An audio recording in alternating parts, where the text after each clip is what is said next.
प्रभु की विनती या प्रभु की प्रार्थना या हे हमारे पिता प्रार्थना, जैसे इसको अलग अलग नाम से पुकारा जाता है, ये सबसे शक्तिशाली प्रार्थना हम कह सकते हैं, क्योंकि ये कोई मनुष्य नहीं बल्कि स्वयं ईश्वर प्रभु यीशु हमें सिखाए हैं, ये उनके शब्द हैं। तो हम समझ सकते हैं कि कितनी शक्तिशाली प्रार्थना हो सकती है, लेकिन इसके अंदर बहुत सारी बातें छुपी हैं। इसके बारे में हम कल मनन किए कि संत लोग और हमारे प्रारंभिक कलीसिया के हमारे भाई बहन इस प्रार्थना के बारे में क्या कहे, इसको हम कल मनन किए। आज के इस मनन चिंतन में हम कुछ शब्दों पर मनन करेंगे। वास्तव में ये संभव नहीं है कि इस छोटे से समय में इसको पूर्ण रूप से समझ पाए, लेकिन जैसे कल भी हम इस पर मनन करेंगे, हम छोटे रूप में इसको समझने की कोशिश करें, ताकि हम जब भी इस प्रार्थना को हम बोलें, ये केवल हमारे मुख से ना निकले बल्कि हमारे हृदय से विश्वास के साथ हम इस प्रार्थना को कर पाए, केवल बोले नहीं कर पाए। प्रार्थना शुरू होती है हे हमारे पिता शब्दों के साथ। यहां हम स्वीकार कर रहे हैं या घोषित कर रहे हैं कि हे पिता, तू हम सबके पिता है, सभी मानव जाति के तू ही पिता है और कोई दूसरा नहीं। तो यहां हम स्वीकार कर रहे हैं कि ईश्वर ही हम सबके स्रोत हैं, शुरुआत है, और एक कोई शक्ति नहीं है जैसे लोग ईश्वर के बारे में सोचते हैं। हमारे कैथोलिक कलीसिया में क्रिस्तीय विश्वासियों में भी ऐसे लोग हैं जो ईश्वर को एक शक्ति कहकर संबोधित करते नहीं। हम वास्तव में कह सकते हैं तीन व्यक्तियों का एक परिवार, यहाँ तीन व्यक्ति हैं और हम यहाँ पिता ईश्वर को संबोधित कर कर प्रार्थना कर रहे हैं। और पिता क्या करते हैं? पिता जन्म देता है, जैसे हमारे इस दुनिया में जो पिता हैं वे हमें, उनके द्वारा हम जन्म लिए हैं, वास्तव में वे हमें जन्म नहीं दिए, उनके द्वारा। ईश्वर ही हैं जो स्रोत वास्तव में हमें जन्म देते हैं। वे हमें जन्म दिए, हमारा पालन पोषण कर रहे हैं और हमें इस दुनिया में जीने और जीवित रहने में ईश्वर कार्य कर रहे हैं। इसके साथ साथ अपने पुत्र के द्वारा ईश्वर हमें छुड़ा लिए हैं, पापों से छुड़ा लिए, मृत्यु से छुड़ा लिए और हम सबको अपनी संतान बना लिए हैं। उसी के लिए हमें बपतिस्मा संस्कार देकर हमसे कहते हैं कि तुम मेरे पुत्र हो, तुम मेरी पुत्री हो, आज मैंने तुम्हें जन्म दिया है।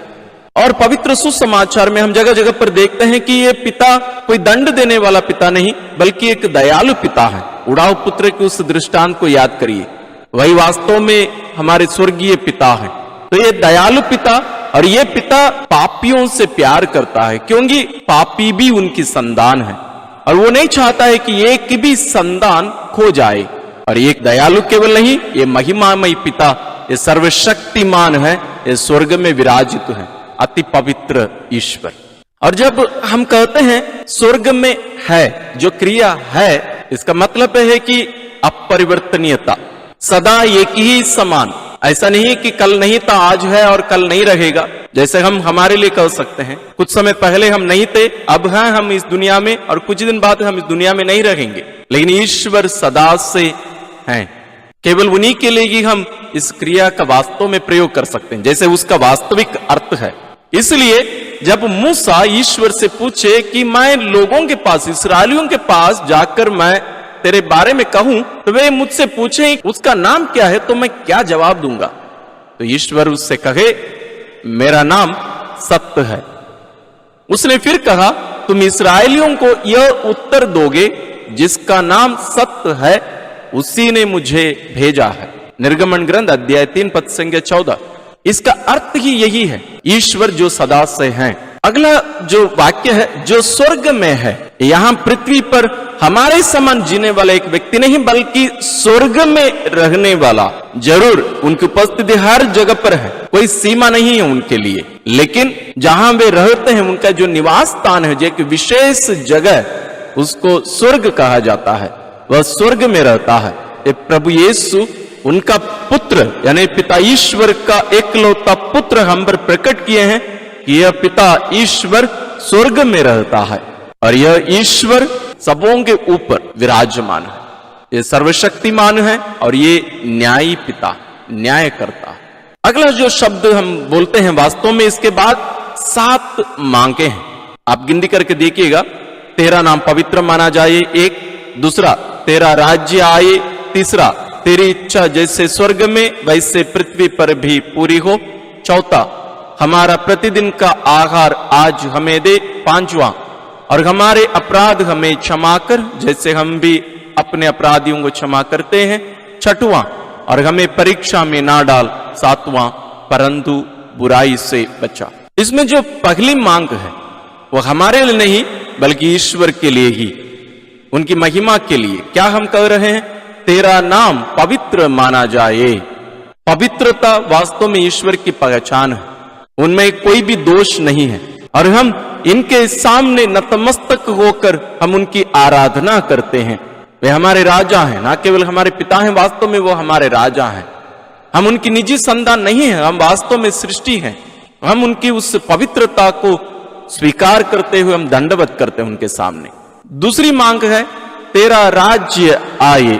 इसका अर्थ है कि हम भी यहां जैसे स्वर्ग में स्वर्गदूत लोग ईश्वर के अधीन रहते हैं और वहां उनका राज्य है स्वर्ग में, तो यहां उनका राज्य आने की जो मांग हम करते हैं उसका अर्थ है कि हम भी उनके अधीन रहें, हम उनके आदेशों का पालन करें जैसे प्रभु यीशु करके दिखाए।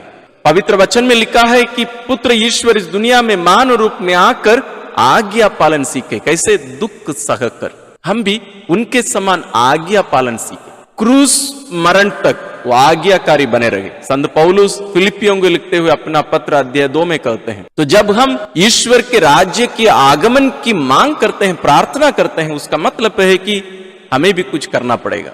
इस पर हम आने वाले दिन में मनन करेंगे। तीसरी मांग है तेरी इच्छा जैसे स्वर्ग में वैसे पृथ्वी पर भी पूरी हो। वास्तव में दूसरी मांग से जुड़ी एक मांग है। उनकी इच्छा यहां पृथ्वी में पूरी होनी है तो हमें उनकी इच्छा पूरी करने की जरूरत है। चौथी मांग है हमारा प्रतिदिन का आहार आज हमें दे। वो कौन होता है कि हमें खिलाए और हम कौन होते हैं कि हम उनसे मांगे? वो हम शुरू में ही बोल दिए, वो हमारे पिता है, मतलब हम सभी उनकी संतान हैं, उनके बेटे बेटियां हैं। और ये प्रतिदिन का आहार हम नहीं कर रहे हैं कि कल के लिए, परसों के लिए, अगले महीने के लिए, अगले साल के लिए या पूरे जीवन के लिए, नहीं, हम हर दिन का आहार हम हर दिन मांग रहे हैं। तो यानी ईश्वर कोई दुकानदार नहीं, ये कोई दानदाता नहीं, बल्कि हमारे पिता हैं। हमारे घर में भी हमारे माता पिता क्या करते हैं? एक सप्ताह के लिए या एक महीने के लिए माँ या पिताजी खाना बनाकर वहां छोड़ नहीं देते हैं। वे हमें हर दिन हर समय का आहार भोजन तैयार करके हमें खिलाते हैं।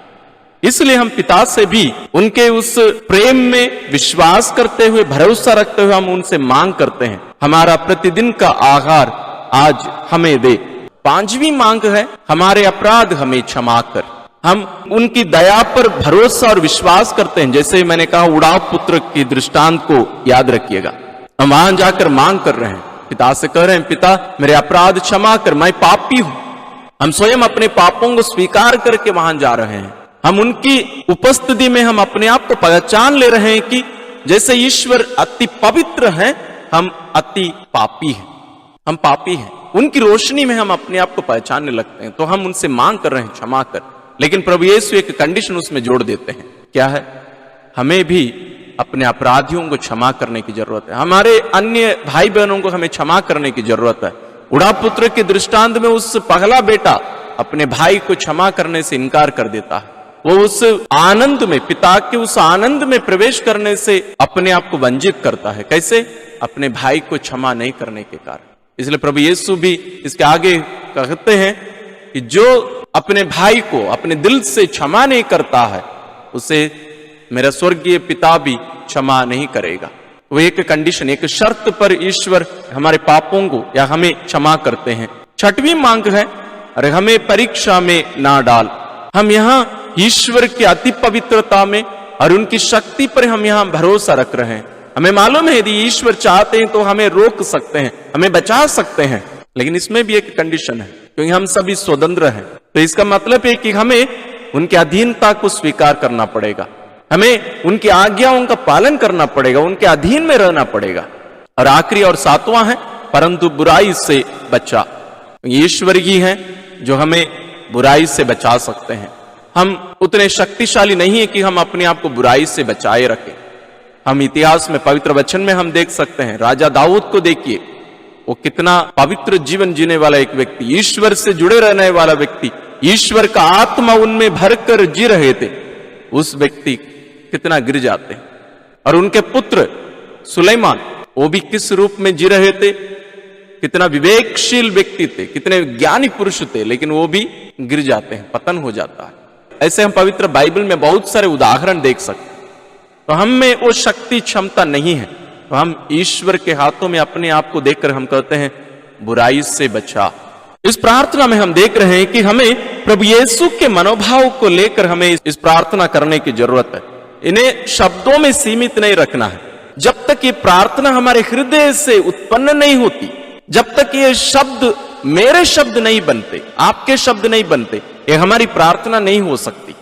हम प्रार्थना बोलेंगे लेकिन प्रार्थना कर नहीं पाएंगे, दोनों में बहुत अंतर है।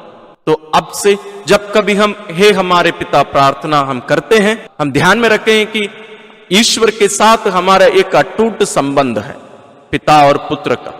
इस संबंध को अनुभव करके हम प्रार्थना करें। सर्वशक्तिमान ईश्वर, पिता और पुत्र और पवित्र आत्मा का आशीर्वाद आप लोगों पर उतरे और सदा बना रहे। आमीन।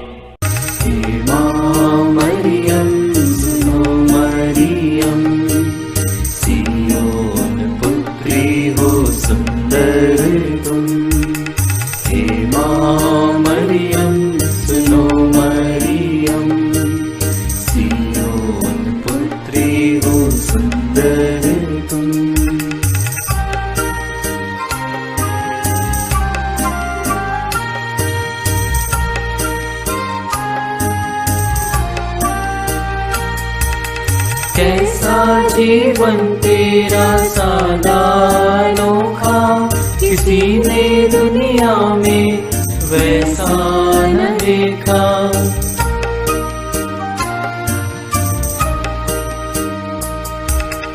कैसा जीवन तेरा सादा अनोखा,